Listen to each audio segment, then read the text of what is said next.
What's up everybody, Dapintosh here, and there is no Ragna Crimson chapter this month.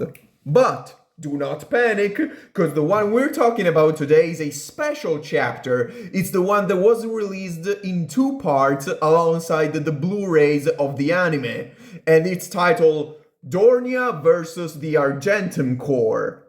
We'll also talk about Plotholes a little bit down the line, you'll see.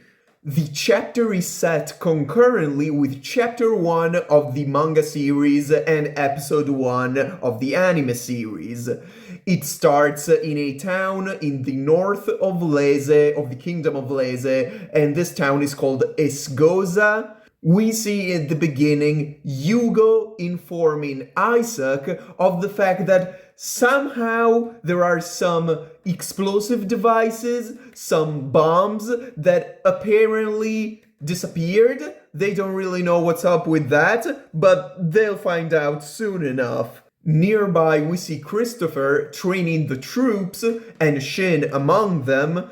They're like running on water, like they're running on the surface of water without falling, which is something that they can do maybe through some kind of aura manipulation. And well, Shin seems to be the only one that is able to actually do that. The others are kinda, dropping slowly. They cannot keep up. Suddenly, they hear an explosion. Hugo, Isaac, and everybody rush towards it, and they see that it comes from the princesses from Starlia's bedroom. So Starlia's bedroom blew up, so they're all super worried for her, like, what is up? But then we see her together with the twins, Hazela and Grea, and they're just like chilling, and they seem to be the ones who actually blew it up. Like, they took the bombs, and that's why they were missing, and they planted them in Starlia's own bedroom to have it blown up. The reason is basically that they wanted to kill Nazarena.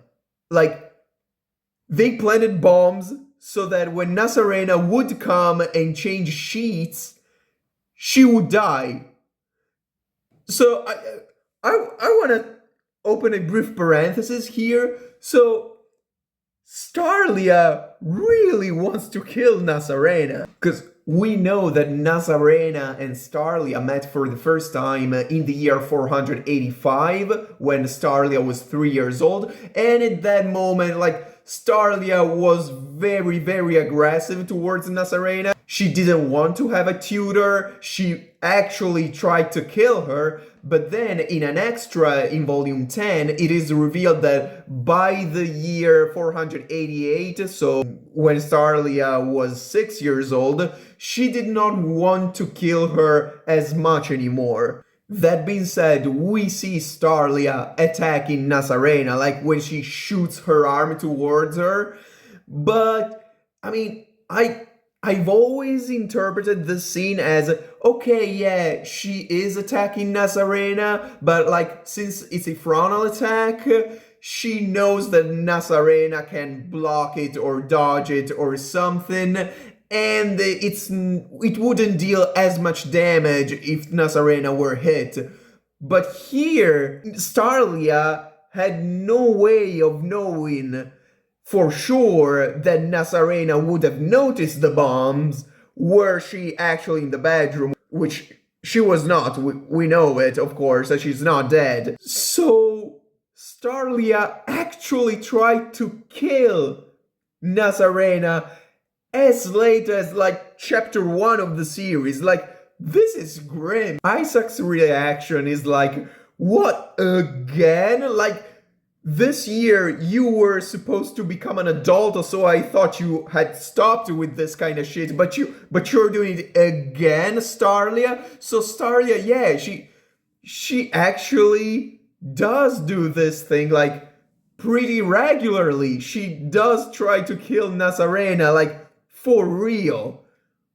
Again, very grim. Then Nazarena shows up, she's alive and well, she smacks the princess on her head. Then Fu and Majorca show up as well, and they inform Starlia that somebody is calling them. Now, I have to give a warning here. Although this chapter is concurrent with the very beginning of the story, the scene that is about to follow involves a character that is not known yet if you've only watched the anime. So if you don't want to be spoiled on even a minor detail, you can jump to this timestamp that I'll put somewhere here. In case you want to hear it, here's the scene. So Guster Noah, the saint of the net from the Sun Cult, is calling Starlia. This call is through a magic circle, so like it's a holographic call, so to speak.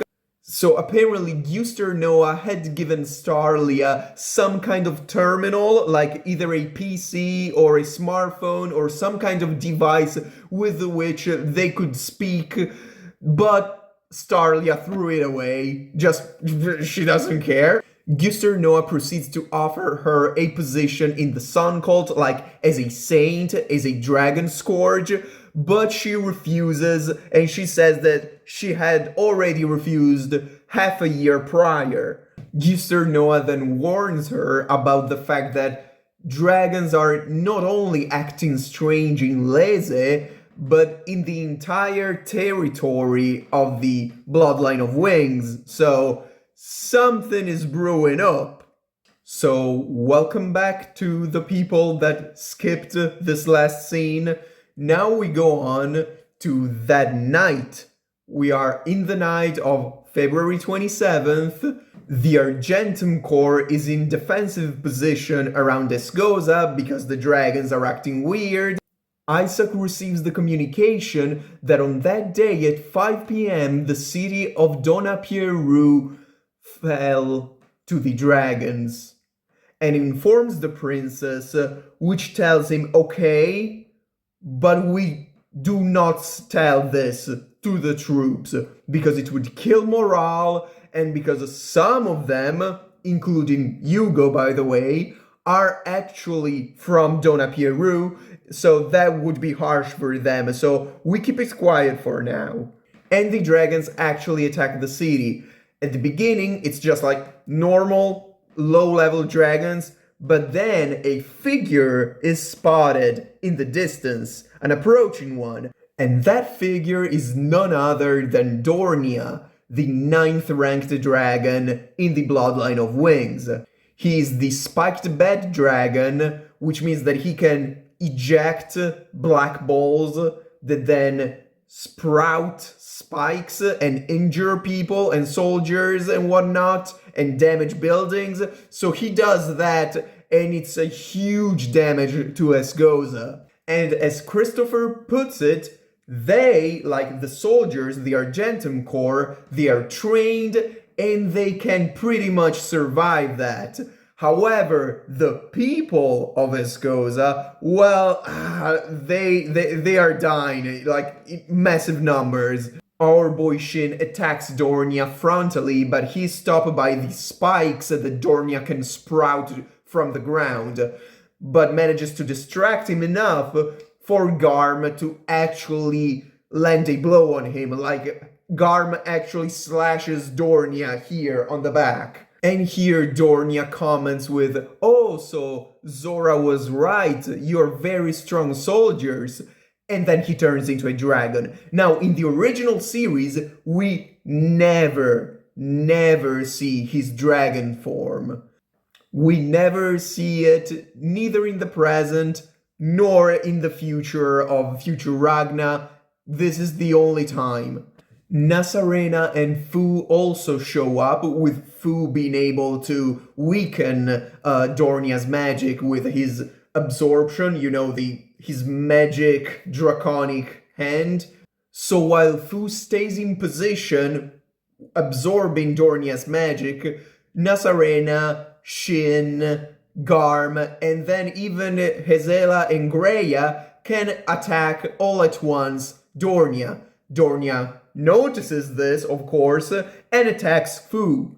Fu is about to be hit and killed, presumably, by a spike of Dornia's, a flying spike that Dornia shoots at him, but Hugo manages to grab Fu and move him away. Meanwhile, Christopher and Starlia are charging that mental connection attack, you know, the one that will eventually be used to kill Taratectora, the one where all the members of the Argentum Corps just unite their minds and their powers, and they concentrate it inside of Christopher's weapon, and then he just throws it at the target and completely obliterates it. Like that one.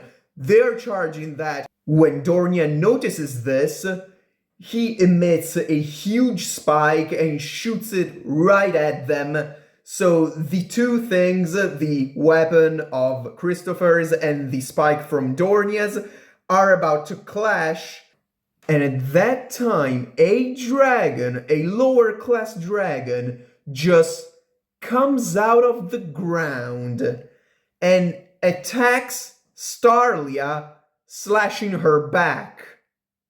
Now this, given how Starlia was probably the biggest contributor to the magic energy that was going into that attack, makes it so that the weapon of Christopher loses the clash against Dornia's spike. So the weapon shatters and the spike goes on to kill Starlia.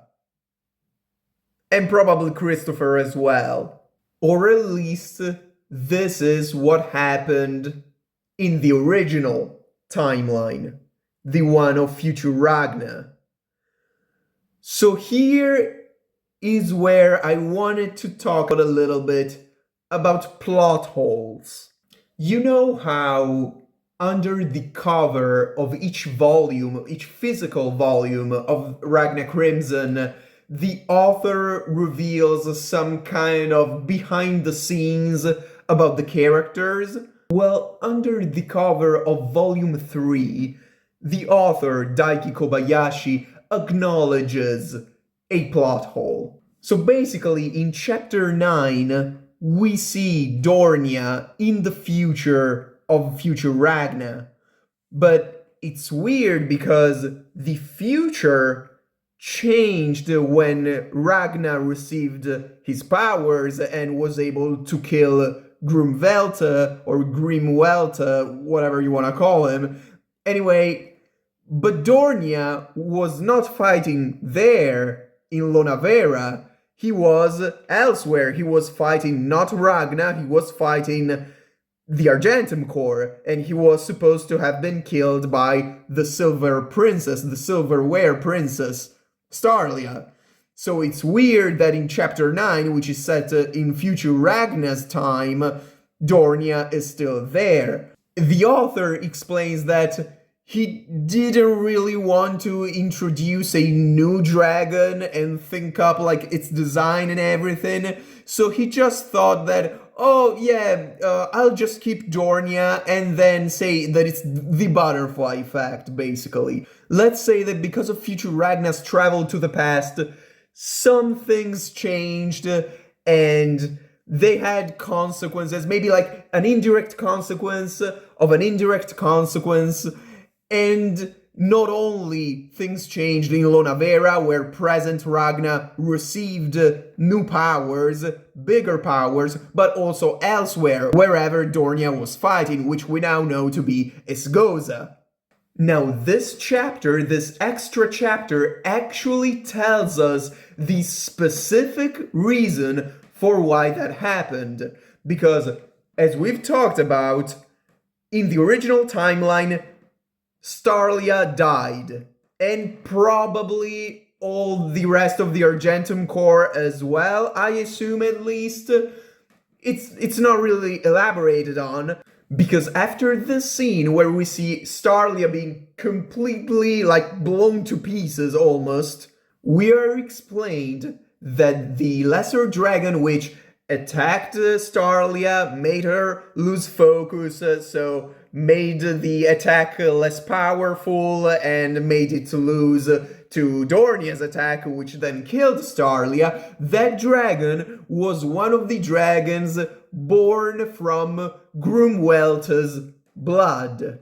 And in the very moment when Ragna says shatter and killed Grumwelt, then for a brief moment, all the lesser dragons which were born from him froze for a moment, basically. They went like, ugh. And in that moment, Hezela notices the dragon, like, frozen, and shoots it and kills it, so Starlia just keeps being focused, and the attack actually succeeds, pierces a hole through Dornia, which is then decapitated by Garm. And that's the end of Dornia. By the way, the spike, the super spike that Dornia was shooting at Starlia actually pierces her shoulder plate, because, you know, Starlia does not have arms.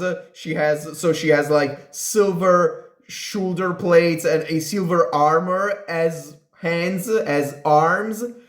But the first time that we meet her, that Ragna meets her, her shoulder plate is pierced, it's punctured, and so that is from this event. It's because of Dornia's spike. So the battle is over, Dornia is dead, most of the citizens of Viscosa are also dead, and throughout the city, a message is being spread through loudspeakers.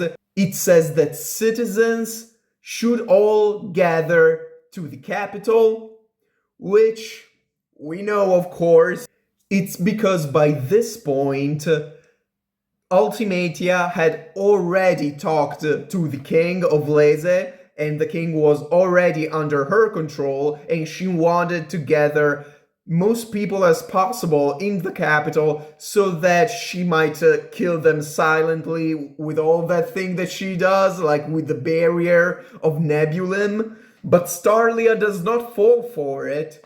She's like, huh? This is fishy, this is suspicious, we're not going there. So, as we know, she gathers the remaining members of the Argentum Corps and the citizens, and she moves to the special military station where we meet her eventually, where Ragna will meet her.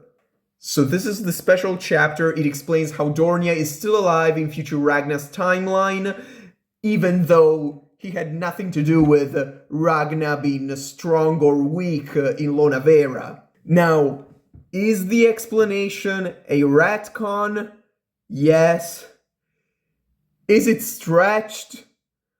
Also yes, because, I mean, the fact that under the cover of Volume 3, the author acknowledges this plot point, this plot hole, and writes it off as butterfly effect, without saying something like, oh, I will explain one day, or straight up explaining how that happened, well, that already tells us that he did not think about this at the beginning. So it is a retcon, and to me it's also kinda stretched, to be honest, because like, oh, we've never mentioned this, but now it turns out that in the precise moment when you kill a superior dragon, all of his underlings, all of the dragons, the lesser dragons that were born from said superior dragon, freeze for a moment. Like, that's very convenient, and it was never mentioned before, so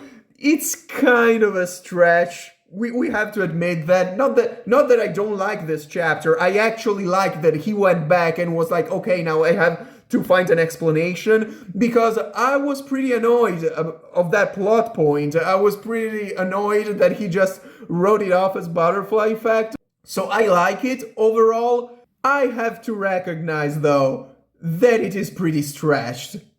So tell me what you guys think. Like, subscribe, or don't. Whatever. You do you.